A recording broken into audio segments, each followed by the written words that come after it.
I used to believe that love was like looking into a mirror. What you see is what you get. Sarah and I had that kind of transparency, or so I thought. We met 3 years ago at a mutual friend's gallery opening, where she captivated me with her infectious laugh and the way she saw stories in every painting. That night, we talked until the janitor politely asked us to leave, and I knew she was different. Our relationship progressed like a well-rehearsed dance. Weekend trips to the coast, surprising each other with coffee in bed, and long conversations about everything and nothing. I loved how she'd scrunch her nose when concentrating on her laptop during our Sunday morning work sessions, both of us sharing the same space in comfortable silence. The ring I chose took 2 months to find, a vintage oval diamond set in rose gold, exactly her style. The proposal was perfect, or as perfect as reality allows. I had planned an elaborate rooftop dinner, but it rained that evening. Instead, I asked her in our living room, surrounded by take-out containers and candlelight. She said yes before I finished the question, tears streaming down her face. The way she looked at me then, I'll never forget it. Pure joy, pure love, pure Sarah. Now, 6 months into our engagement, we're deep in wedding planning. Sarah's taken charge, naturally. She's always been the more organized one, with her color-coded spreadsheets and detailed timelines. I love watching her eyes light up when she talks about flower arrangements or venue options. But lately, something feels different. It's subtle, like a shadow passing over the sun so quickly you're not sure if you imagined it. Last week, she was on the phone with the caterer, and I heard her laugh, that specific laugh she usually reserves for me. When I walked into the room, she quickly wrapped up the call. "Just finalizing the menu," she said, but her smile seemed forced, rehearsed. Then there was the incident at the engagement party. My brother Tom made a toast, and Sarah couldn't meet his eyes. I dismissed it as wedding stress, but the moment has stayed with me, like a splinter I can't quite reach. We still have our routines. Morning coffee, goodbye kisses, dinner together most nights. But sometimes I catch her staring into space, her thoughts clearly elsewhere. When I ask what's wrong, she smiles and says, "Nothing." But there's a new distance in her eyes that wasn't there before. She takes longer to respond to my texts, and her "I love you" sometimes feel mechanical, as if she's reading from a script. Yesterday, I found her wedding planning notebook open on our desk. Among the vendor contacts and budget calculations was a page of scattered thoughts in her familiar handwriting. "Is this what I want?" And, "How do you know for sure?" The words felt like ice in my stomach, but I closed the notebook, telling myself every bride has doubts. Tonight, as we lay in bed, she seemed restless. "John," she whispered, thinking I was asleep. "Are you happy?" I kept my breathing steady, afraid to answer, afraid of what might follow. In the silence that stretched between us, I felt the first real tremor of uncertainty in our foundation. They say love is blind, but maybe that's not quite right. Maybe love sees everything but chooses to look away, hoping the shadows will pass, hoping the mirror won't crack. As I lie here listening to Sarah's breathing even out into sleep, I can't shake the feeling that something is shifting beneath the surface of our perfect reflection. I just don't know if I'm ready to see what it might be. The thing about doubt is how it grows in the quiet moments. Like now, watching Sarah get ready for work, I notice she's wearing the emerald silk blouse I've never particularly liked, but someone once complimented her on. Her movements are deliberate as she applies an extra coat of mascara, checks her reflection one too many times. Small changes that shouldn't matter, yet they collect in the corners of my mind like dust in abandoned rooms. This morning, she forgot to kiss me goodbye, a first in our 3 years together. When I texted her about it, her response came hours later. "Sorry, honey. Crazy morning meeting. Make it up to you tonight?" The heart emoji felt like an afterthought, a band-aid over a wound I'm not sure exists. I find myself analyzing everything now, turning casual moments over in my mind like worry stones. Last night, her phone buzzed during dinner. She glanced at it, and something flickered across her face. Anticipation, maybe? She excused herself to take the call in our bedroom, her voice a low murmur through the wall. When she returned, her cheeks were flushed, but she blamed it on the wine. Tom dropped by the office today, supposedly to discuss the bachelor party plans. But he seemed distracted, failing to meet my eyes when I mentioned Sarah's recent distant behavior. "Wedding stress," he said too quickly. "You know how women get about these things." The words felt rehearsed, as if he'd practiced them in front of a mirror. I found myself opening our shared calendar, scrolling through the past few months. Sarah's late meetings have tripled. There are gaps in her schedule, blank spaces that she waves away with vague explanations about client dinners or yoga classes. The old Sarah documented everything, even grocery runs earned their place in her meticulous planning. Tonight, as we reviewed wedding venue photos, her engagement ring caught the light. She twisted it absently, something she's been doing more frequently lately. "John," she said, her voice carefully neutral, "do you ever think about different ways people make marriages work?" My heart stumbled. "What do you mean?" She kept her eyes on the photos. "I've been reading about how different couples handle commitment. It's fascinating how many variations there are." Her words carried weight I couldn't quite measure. "Some people believe traditional marriages are too restrictive." The silence that followed felt like standing on the edge of a cliff. Sarah finally looked up, and I saw something in her eyes I'd never seen before, a mixture of fear and determination. "I think we should talk about opening our marriage." The words hit me like a physical blow. The kitchen suddenly felt too small, the air too thick. My mind raced back through the past months, the late meetings, the secret calls, the distance in her touch. Had this been her plan all along? Or was there someone, already waiting in the wings? "John?" Her voice seemed to come from far away. "Say something." But what could I say? That my world was unraveling like a poorly knitted sweater? That every certainty I'd built our relationship on was suddenly questionable? That I couldn't shake the feeling this wasn't really a suggestion but a confession wrapped in hypothetical paper? "I need some air," I managed, pushing back from the table. As I grabbed my keys, I caught a glimpse of her face, not surprised, not even disappointed. She looked relieved, as if my reaction had confirmed something for her. Now I'm sitting in my car outside our apartment, watching our bedroom light glow against the night sky. My phone buzzes, a text from Tom. "You okay, bro?" Sarah called. Of course she called him. They've always been close, too close. The thought appears unbidden, unwelcome. I turn off my phone and rest my forehead against the steering wheel, trying to remember how to breathe normally. They say when you're drowning, your life flashes before your eyes. But what flashes before you when it's your future that's drowning? All I see are the moments I might have missed, the signs I might have ignored, and the terrifying possibility that the woman I love has already left our relationship in every way except physically. The question isn't just about opening our marriage anymore. It's about whether there was ever really a door between us at all, or if I've been staring at a painted illusion this whole time.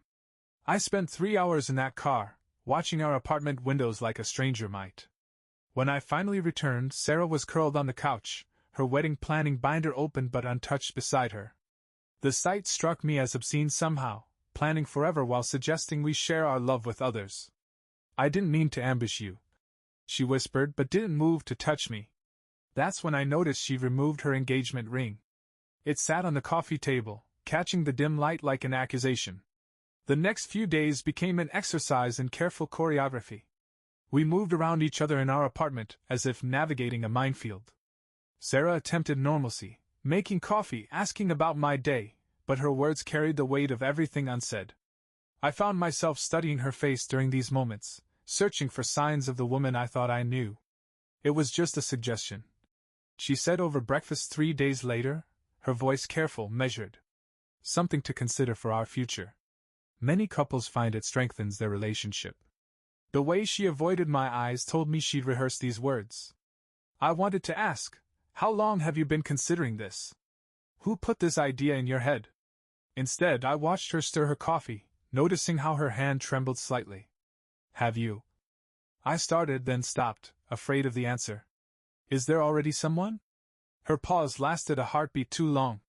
"No, John. It's not about anyone specific." The specific part caught in my chest like a barb. That evening I noticed her phone lighting up with texts from Tom. Nothing unusual about siblings-in-law to be communicating, I told myself. But why were the messages coming at 11 p.m.? Why did she turn her phone face down when I entered the room? Work became my refuge, though concentration eluded me. In meetings, I found myself drifting, remembering seemingly insignificant moments from the past months. The office Christmas party where Sarah and Tom disappeared for 20 minutes, both returning with explanations that didn't quite align. The Sunday brunch where Tom's casual touch on Sarah's shoulder lingered a second too long. My colleague Mark noticed my distraction. "Wedding jitters?" he asked, meaning to be kind. I nearly laughed at the inadequacy of the phrase. How do you explain that the woman you love has suggested redesigning the very foundation of your relationship? The worst part is the memories. They've become unreliable narrators, each one tainted with new possibility. The night Sarah worked late and came home smelling of unfamiliar cologne, was it really just from hugging a client goodbye? The weekend yoga retreat where her phone mysteriously had no signal, was it truly a technology issue? Tonight, I found myself Googling signs your fiancé is cheating at 2 a.m., feeling simultaneously paranoid and justified. The ring of suggested symptoms fit our situation with devastating precision: emotional distance, unexplained absences, sudden interest in relationship restructuring. The article suggested open relationships are sometimes proposed as retroactive permission for infidelity. Sarah's sleeping now, her back turned to my side of the bed. Her breathing isn't quite even enough for true sleep. I know her patterns too well to be fooled. We're both awake, both pretending, both trapped in this limbo of unspoken fears. Earlier, I overheard her on the phone in the bathroom, voice pitched low. I told him, "No, not yet. I need time to handle this my way." When she emerged, her eyes were red-rimmed. She claimed it was allergies, but Sarah hasn't had allergies in the 3 years I've known her. The worst part isn't the possibility of betrayal, it's the slow poison of doubt seeping into every memory, every moment we've shared. It's reaching for her hand and wondering if it held another's earlier that day. It's watching her smile at her phone and feeling my stomach twist with uncertainty. Tomorrow, she has another late meeting. I've memorized her passcode months ago, though I've never had reason to use it. Until now, the thought of checking her phone felt like a betrayal of trust. Now I wonder if I'm the only one still honoring those boundaries. The possibility of confirming my suspicions terrifies me less than this slow descent into paranoia. They say truth sets you free. But as I lie here in the dark, listening to Sarah's pretend sleep, I wonder if some truths are better left buried. Yet I know, with the certainty of someone watching a storm approach, that this truth, whatever it may be, is already on its way to shatter everything we've built. The phone felt heavy in my hands, Sarah's unlocked screen casting a pale glow across our darkened bedroom. 3 years of trust balanced against the weight of suspicion. I'd never thought I'd become this person, searching through private conversations at 2:47 a.m., while Sarah's gentle breathing filled our room with false peace. The first few messages were innocuous: wedding vendors, girlfriends planning brunch, her mother asking about flower arrangements. Then I saw a message notification pop up, quickly disappearing. "Can't wait to see you tomorrow. Same time?" The sender's name was hidden, marked only as Work Project. My finger hovered over the notification. One tap would reveal everything. But before I could decide, Sarah stirred beside me, and I quickly locked the phone, placing it back on her nightstand. My heart thundered in my chest as I lay back down, mind racing with possibilities.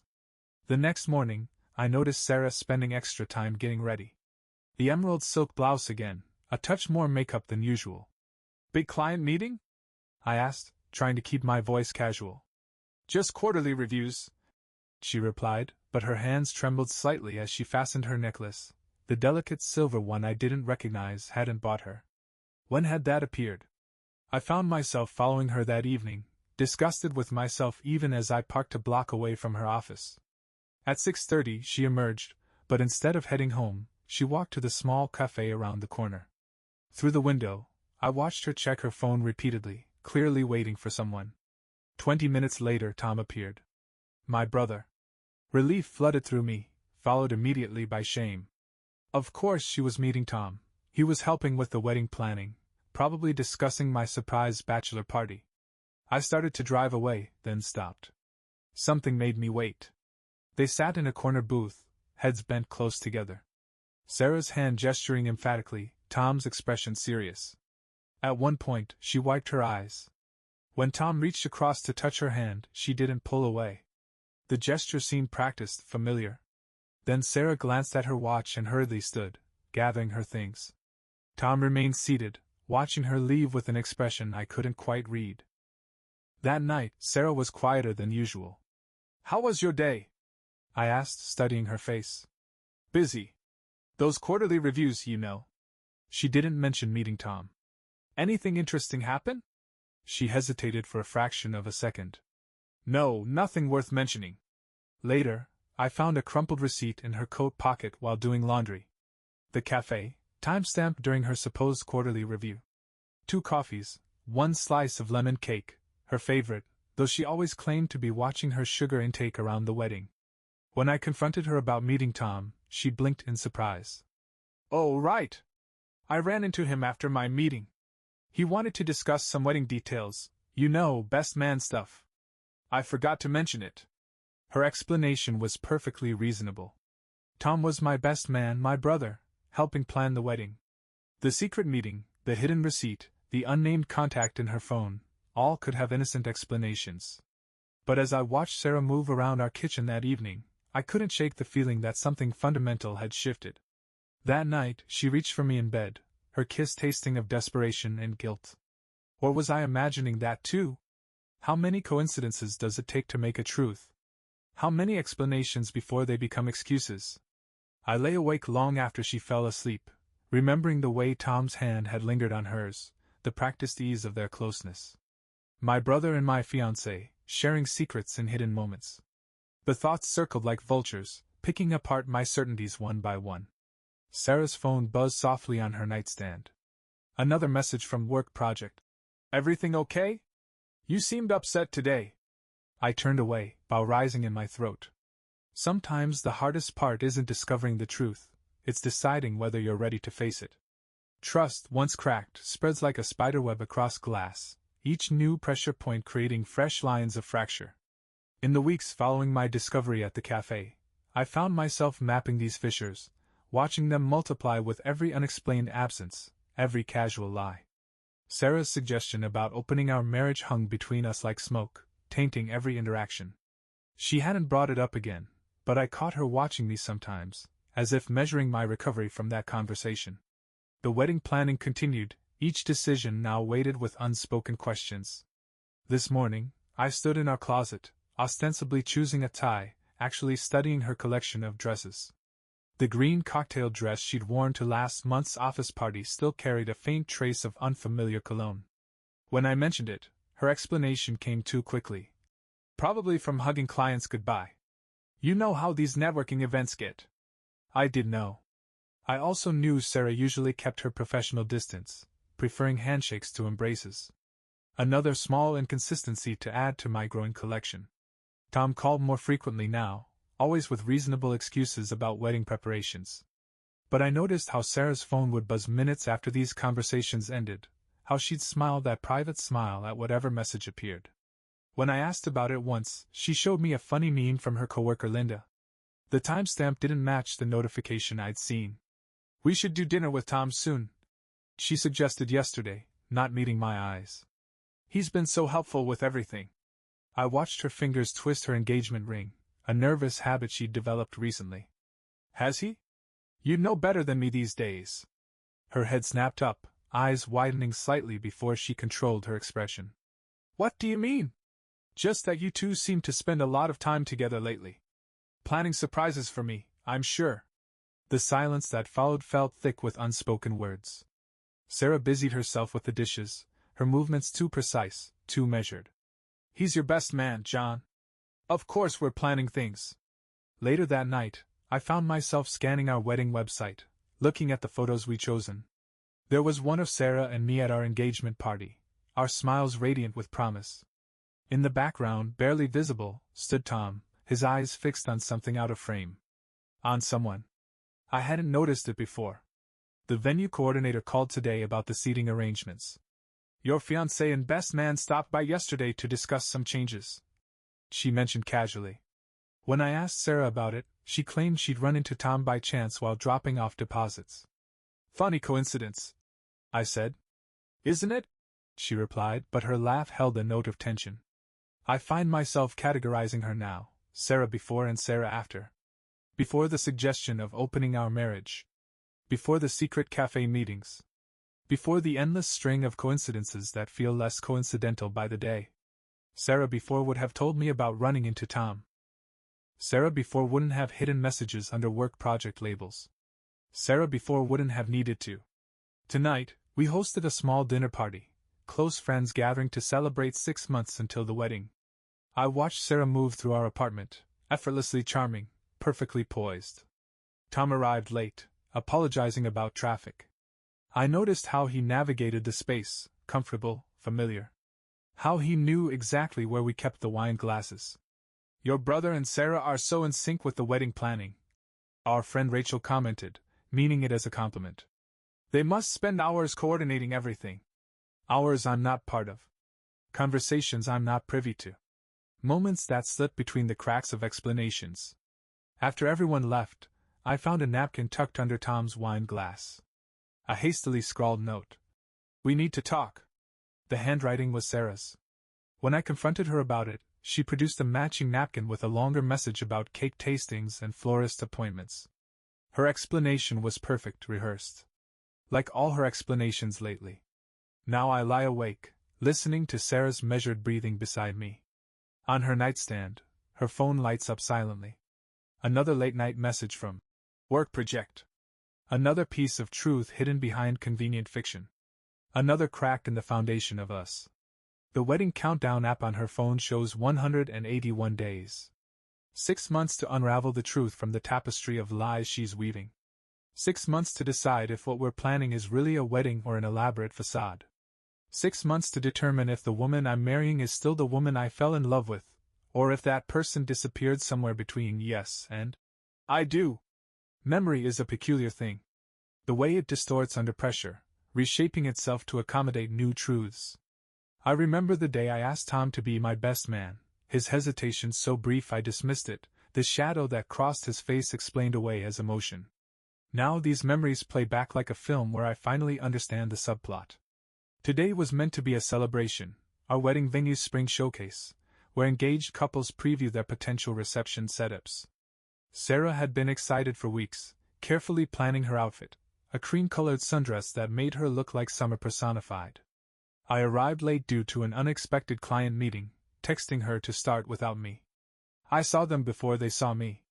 Through the venue's garden archway, framed by wisteria blooms, Sarah and Tom stood close, too close. Her hand rested on his chest, fingers splayed across his heart. He was touching her face in that intimate way reserved for lovers, thumb brushing her cheek. Their foreheads almost touched, their whispered conversation lost in the afternoon breeze. Time stretched like pulled taffy.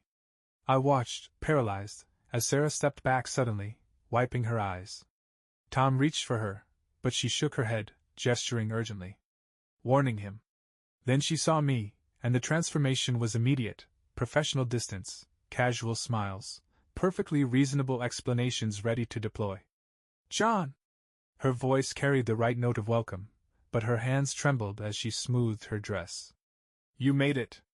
Tom was just helping me decide on the lighting placement. I looked at the space between them, now carefully maintained. At Tom's hands shoved deep in his pockets as if to hide their muscle memory. At the slight smudge in Sarah's lipstick that she quickly dabbed away. The lighting, I repeated, the words tasting like ash.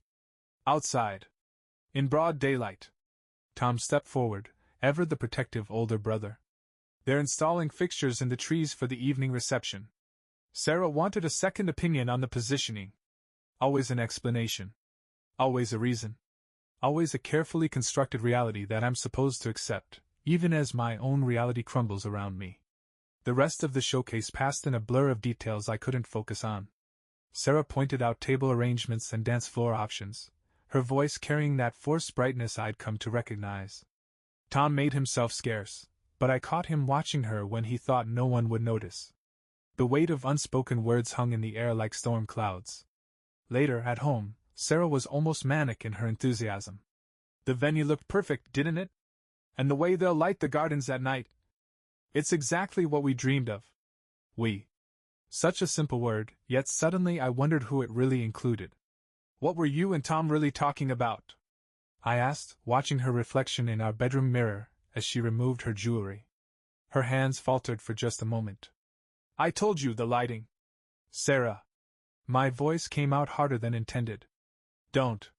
She turned slowly, her face a canvas of warring emotions. He's been helping me with wedding anxiety. You know how he is, always the protective big brother. I was just having a moment of doubt about the whole big celebration, and he was calming me down. A perfectly reasonable explanation. Again. But I remembered the intimacy of that touch, the way her body curved toward his like a flower seeking sun. The way he cradled her face as if he'd done it 1,000 times before. Wedding anxiety, I echoed. Is that what we're calling it now? What's that supposed to mean? Her voice held the edge of panic, barely contained. You tell me, Sarah. You're the one who suggested opening our marriage. You're the one having secret meetings with my brother. You're the one with 1,000 explanations that all sound perfect until I look too closely. She flinched as if I'd struck her. John, you're imagining things. Tom is your brother. He's helping with our wedding. That's all. But as she turned away, I caught sight of her expression in the mirror, guilt and fear warring with something else. Something that looked dangerously like longing. Now I sit in our darkened living room, wedding magazines spread across the coffee table like evidence at a crime scene. Each page shows smiling couples, promises of perfect days, happily ever afters bound in white silk and promises. I stare at our engagement photo, pride of place on the mantel. Sarah's smile, once radiant with joy, now seems to hold secrets. Tom stands beside us, his best man's grin hiding something I'm only now beginning to recognize. The truth hovers just out of reach, like a word on the tip of my tongue. But maybe some truths are like mirrors. The closer you look, the more clearly you see what you've been trying not to see all along. The invitation proofs arrived today, cream-colored cardstock embossed with silver promises. I traced our names, linked together in elegant script, while Sarah hovered nearby, her presence a mixture of anxiety and hope. The sample envelope bore both our names, Mr. and Mrs. John Matthews. A future written in metallic ink that suddenly felt like a fantasy. They're beautiful, she whispered, her hand brushing my shoulder. The touch felt like a question I couldn't answer. 3 months until the wedding. The countdown looms like a sentence, each day bringing fresh moments of doubt wrapped in wedding preparations. Sarah seems to oscillate between periods of intense engagement with the planning and distant distraction, as if she's acting in a play she's not sure she wants to star in anymore. Last night, I heard her crying in the bathroom. When I knocked, she claimed allergies, the same excuse she's been using more frequently. Through the door, I heard her whisper into her phone, I can't do this anymore. It's killing me.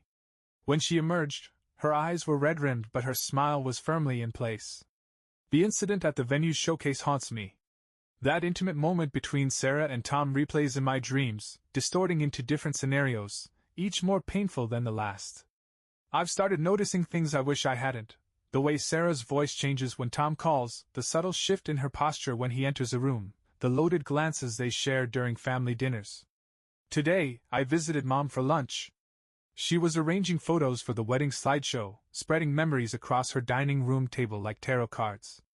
Look at this one, she said, holding up a picture from last Christmas. Sarah and Tom caught mid-laugh over some shared joke. They've become such good friends. It's wonderful how close our families already are. I studied the photo, seeing it through new eyes. The casual intimacy of their posture, the way they leaned toward each other, sharing space that seemed too small for friendship. Had it been there all along, this connection I'd been too blind to see? Tom's been acting strange lately. Mom continued, oblivious to my tension. Distracted. I asked if he was seeing someone, but he just changed the subject. Maybe he's worried about his best man speech? The implications of her words settled like lead in my stomach. I remembered Tom's recent behavior, the cancelled family dinners, the way he avoided being alone with me, his uncharacteristic silence during wedding discussions. Later, I found myself parked outside Tom's apartment, watching shadows move behind his curtains. Sarah's car wasn't there, but something compelled me to wait. Hours passed. Just as I was about to leave, a familiar figure hurried up to his door, not Sarah, but Rachel, one of her bridesmaids. They embraced briefly before disappearing inside. 20 minutes later, Rachel left, wiping her eyes. When she passed my car, I could see she was clutching what looked like a letter.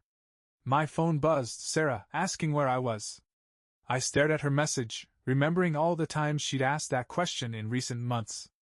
All the times I'd answered honestly while wondering if she did the same. At home, Sarah was cooking dinner, humming softly. The domestic normalcy felt like a cruel joke. "I saw Rachel today," I mentioned casually, watching her reaction. Her hand trembled slightly as she stirred the sauce. "Oh? How is she? You tell me." She seemed upset leaving Tom's apartment. Sarah's movements stopped for a fraction of a second before resuming, too deliberate now. "She's been having problems with her fiancé. Tom's been helping her through it. Tom's been helping a lot of people lately." She turned to face me, her expression carefully neutral. "What's that supposed to mean?" "Nothing. Everything. I don't know anymore, Sarah." The weight of unspoken accusations hung between us like smoke. She crossed the kitchen to take my hand, her touch both familiar and foreign. "John, please. Whatever you're thinking." "What am I thinking, Sarah? Tell me, because I don't even know anymore. I see things, hear things, feel things that don't make sense. Or maybe they make too much sense, and I'm just afraid to admit it." Tears welled in her eyes. "I love you," she whispered. "Please don't forget that." But even those words, once so simple and true, now carried undertones I couldn't decipher. Was it a declaration or a plea? A truth or a careful lie? The wedding plans march forward like soldiers into battle. Each decision feels like another step toward either salvation or destruction. I catch Sarah watching me sometimes, her expression a complex mix of guilt, love, and something else, something that looks dangerously like grief. Tonight, as she sleeps beside me, I wonder about Rachel's tears, about letters passed in secret, about the weight of unspoken truths. In the darkness, possibilities multiply like shadows, each one a potential reality I'm not ready to face. The truth hovers just beyond my grasp, a ghost I both chase and flee from. 3 months until I do. 3 months to decide if I'm walking toward a beginning or an end. 3 months to discover if the woman I love is walking beside me or away from me. Truth arrives in unexpected moments. Mine came on a rain-streaked Thursday, 2 weeks before our wedding. Not in a dramatic confrontation or a tearful confession, but in a simple forgotten laptop and an accidentally opened email. Sarah had left her computer at home while rushing to a final dress fitting. I noticed the calendar notification blinking. "Meeting with divorce lawyer 2 p.m. The words hit like a physical blow, but it was the email thread below that shattered my world completely. "I can't go through with this wedding," Sarah had written to Tom.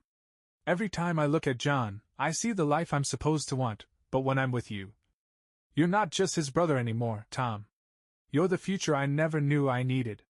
Tom's response glowed on the screen. "I've loved you since that first night at the engagement party. I've tried to fight it, to bury it, to convince myself it's wrong. But Sarah, what we have, it's real. John deserves to know the truth."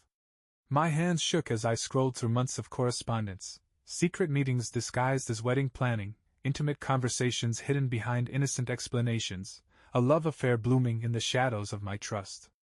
The suggestion about opening our marriage had been Sarah's desperate attempt to alleviate her guilt, to find a way to keep both of us without having to choose. Rachel's involvement suddenly made sense. She'd been their confidant, torn between loyalty to Sarah and her own moral compass. The tears I'd seen, the letters she'd carried, she'd been urging them to come clean. I sat in our darkened apartment for hours, reading every message, each word another nail in the coffin of our relationship.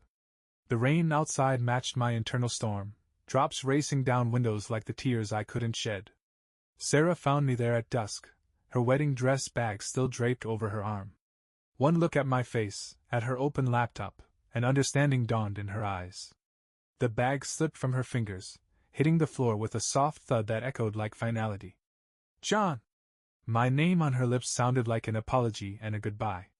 "How long?" The question scraped through my throat. "Since the engagement party." Her voice trembled. "Tom helped me home after I had too much champagne. We talked for hours about life, dreams, fears. Something clicked that night. We tried to ignore it, to fight it, but not hard enough." I looked up at her, this woman I thought I knew better than myself. "All those late meetings, the wedding planning sessions. Some were real."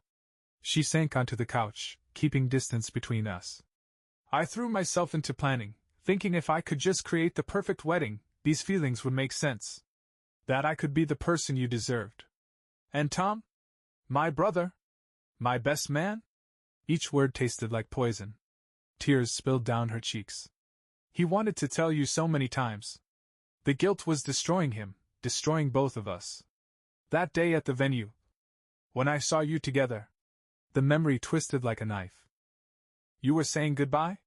She nodded. We agreed to end it. To try to save what we could of both relationships. But you're meeting with divorce lawyers instead. Her silence was answer enough. Did you ever love me?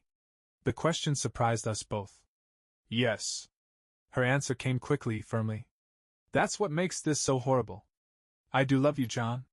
Just not the way you deserve. Not the way I love. She stopped, but the unspoken name hung between us. I stood, needing to move, to breathe, to escape the suffocating weight of revelations. All this time, I've been fighting to save something that was already lost. I never meant to hurt you. The words rang hollow with their inadequacy. But you did. Both of you did.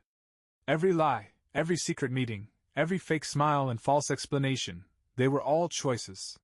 Choices you made knowing they would destroy me when I found out. She reached for me, but I stepped back. What happens now? A bitter laugh escaped me. Now? Now I cancel a wedding. Now I lose a fiancé and a brother in one day. Now I learn that the two people I trusted most in the world have been writing their own love story in the margins of my pain. The rain continued its steady rhythm, nature's indifferent accompaniment to the collapse of my world. Sarah sat silently weeping, her engagement ring catching the fading light like a promise about to be broken. I need you to leave, I said finally. Both of you. I need time to understand how the future I thought we were building together became someone else's happy ending. She gathered her things slowly, each movement weighted with the finality of the moment. At the door, she turned back. I'm so sorry, John. For everything.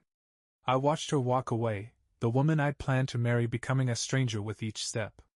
The rain washed away her footprints on the sidewalk, erasing the last physical evidence of her presence in my life. In the emptiness of our apartment, my apartment now, I found myself surrounded by the artifacts of our planned future. Wedding invitations waiting to be mailed, venue deposits paid, dreams carefully constructed and now irreparably shattered. Sometimes the truth doesn't set you free. Sometimes it just shows you the bars of the cage you've been living in all along. Grief comes in waves, they say. But this feels more like drowning in memories, each one tainted now with the poison of deception. The morning after Sarah left, I found myself standing in my closet, surrounded by the lingering scent of her perfume. Half-empty hangers swayed gently, like ghosts of the life we'd planned. The wedding vendors' calls started at 9. Each cheerful voice asking about final payments, confirming details, unaware they were speaking to a man whose future had evaporated. I let them ring through to voicemail, their messages collecting like autumn leaves, beautiful things falling away.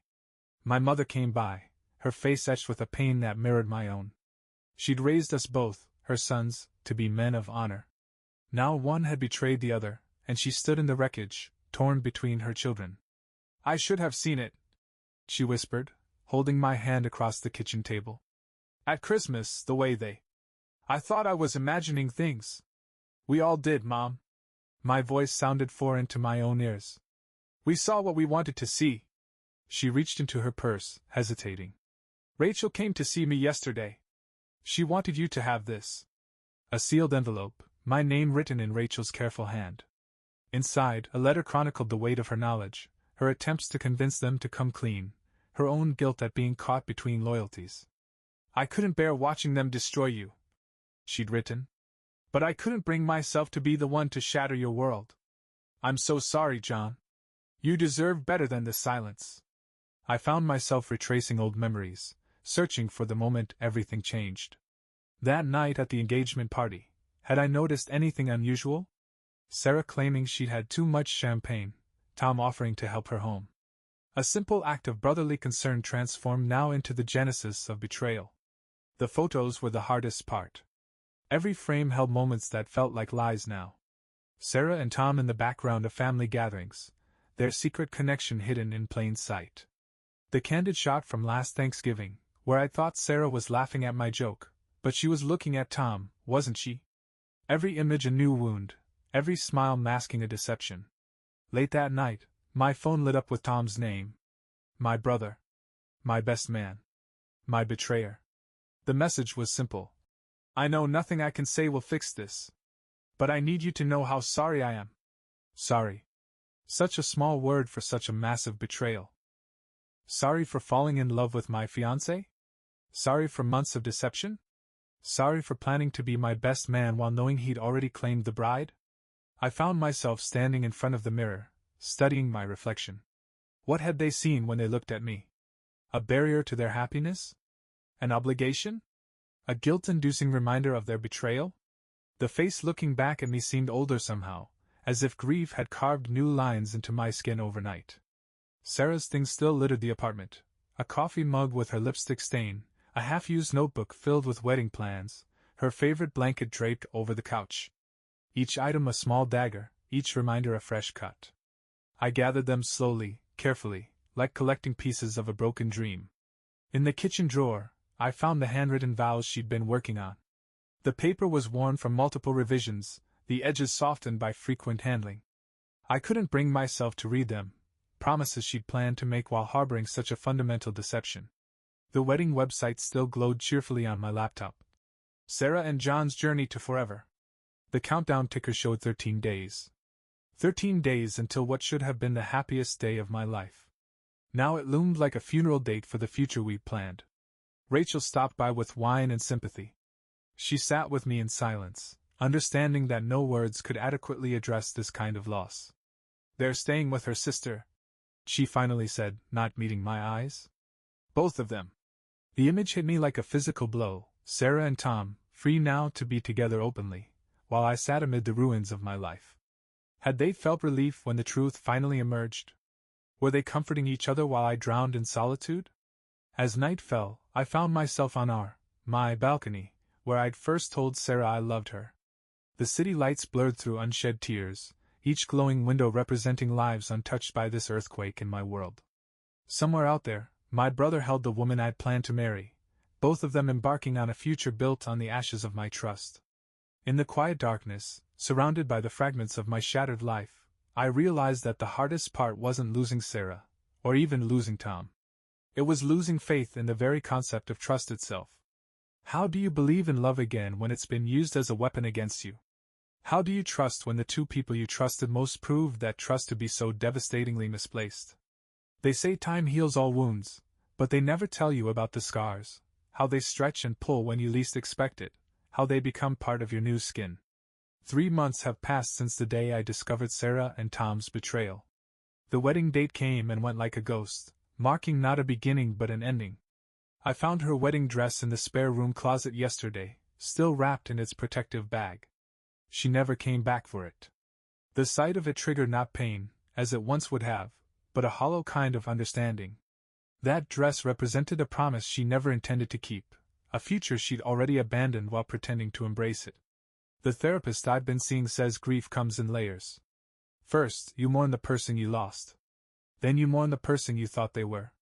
Finally, you mourn the person you were when you loved them. I'm somewhere between those layers, learning to navigate this new reality where my brother is a stranger and my almost wife belongs to someone else. Last week, I ran into Rachel at our local coffee shop. She hesitated before sitting down, carrying the weight of her knowledge like a heavy coat she couldn't shed. "They've moved to Boston," she said softly, stirring her coffee without meeting my eyes. "Tom got a job offer there. Sarah went with him." The news should have devastated me, but instead, I felt an unexpected lightness. Their absence from my city somehow made breathing easier, as if their shadows had been pressing against my chest all this time. "Are they happy?" I asked, surprising myself with the question. Rachel looked up then, her eyes full of complicated emotions. "They're together. But happiness built on betrayal has its own price. Sarah calls sometimes, late at night. She cries about what she did to you, about the way it happened. Tom's lost his entire family. Your parents haven't spoken to him since. Tell them it's okay to be happy," I found myself saying. "The damage is done. Their guilt won't heal my wounds." And it was true. Their suffering wouldn't undo my pain, wouldn't restore my trust in love or family. My healing had to come from somewhere else. I've started boxing again, something I gave up when Sarah complained about the early morning training sessions. Each punch feels like releasing a memory, her laugh that wasn't really mine, the touches that held hidden meanings, the promises spoken with crossed fingers behind her back. Mom visits more often now, bringing casseroles and concern. She's aged years and months, carrying the weight of her son's fractured relationship. Yesterday, she brought an old photo album, pictures of Tom and me as children, playing, fighting, protecting each other. "You were so close once," she whispered, her fingers tracing our younger faces. "We were different people then," I replied, but the photos stirred something in me. Not forgiveness, not yet, but perhaps understanding. We don't choose who we love, but we choose what we do about that love. Their choices broke me, but my choice now is whether to let that breaking define me. The apartment feels different now. I've rearranged the furniture, painted the walls, erased the physical traces of Sarah's presence. But sometimes, in the quiet moments before dawn, I catch myself reaching for her side of the bed, expecting to find her there. Old habits die harder than love, it seems. Today, I found myself walking past our favorite restaurant, where I'd planned to propose initially before choosing the rooftop setting. Through the window, I saw a young couple, heads bent close, sharing secrets and smiles. For the first time, I didn't feel the knife twist of memory. Instead, I felt something like hope, not for what was lost, but for what might still be found. The wedding gifts have all been returned, the deposits forfeited, the explanations made. Our story has become dinner party fodder for mutual friends, whispered with sympathetic shakes of the head.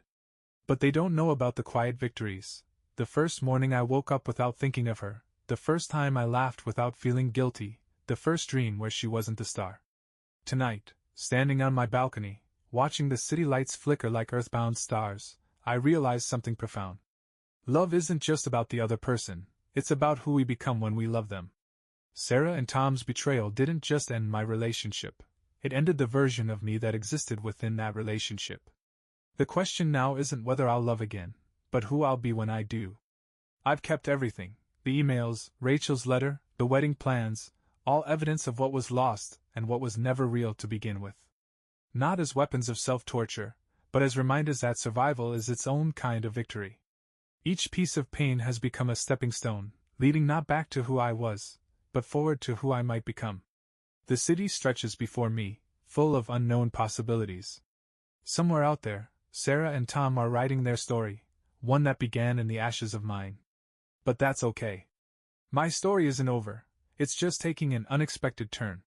And maybe, just maybe, the best chapters are still unwritten. After all, the thing about shadows is that they only exist in the presence of light.